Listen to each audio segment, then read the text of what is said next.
श्री स्वामी समर्थ सगळ्यांना. परीच्या पप्पांनी कामावरून येताना ना हा फ्रीज बघितला होता आणि त्यांना खूप जास्त आवडलेला आणि त्यांनी हाच डन केला होता. ते उद्या घेऊन येणार होते, पण मला म्हटले की चल तुला पण आवडतोय का बघ. पण मला खूप जास्त आवडला. आम्ही टी व्ही देखील इथूनच घेतला होता. आमचा बल खराब झाला होता, झिरो बल, त्यामुळे आम्ही झिरो बल एक घेतला. मिक्सर पण दाखवायला आणला होता आम्ही, कारण की 2 भांडी सलग खराब झाले ती या. पण म्हणलं बघू मिक्सर खराब आहे का भांडी खराब आहे ती. काका म्हणले मिक्सर चांगला आहे, तुम्हाला भांडंच एक नवीन घ्यायला लागलं आणि एक नीट होईल आणि एक खराब आहे. मग काय एक भांडं दिलं त्यांनी दुरुस्त करून आणि किराणा मालाच्या दुकानात गेलो, थोडासा बाजार घेतला आणि घरी गेलो, जेवण ही केलं आणि सगळ्यांनी आवरून घेतलं. आराध्याचे मम्मी पप्पांना, आम्ही दोघं, आमच्या 2 पुरी, सगळ्यांनी मस्त असं आवरून ना आम्ही चालतच यात्रेत फिरायला चाललो होतो.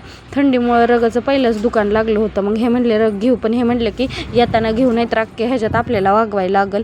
मग काय मस्त अशी सगळे खेळणी आली होती. मग पहिल्यांदा परीला आमच्या जम्पिंग चपांगमध्ये बसवलं. पहिल्यांदाच ती बसल्यामुळं मला खूप जास्त भीती वाटत होती, पण ती बसली, कारण की आराध्या आणि ती होतीच की, दोघीच होत्या, दुसरं कोण नव्हतं.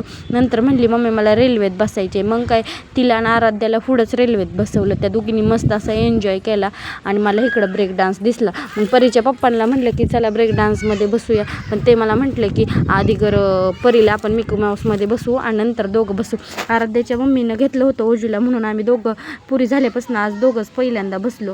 नंतर मग यात्रेत आल्यासारखं काहीतरी खाल्लं तर पाहिजेच. मग काय जेवण करून आलतो, त्यामुळं बटाट्याचंच हे रोलर घेतला त्यांनी एक आणि मी एक. खाऊन झाल्यानंतर थोडंसं घरातल्या लागणाऱ्या वस्तू यात्रेत मात्र स्वस्त मिळतात, त्यामुळं घेतल्या मग इथं.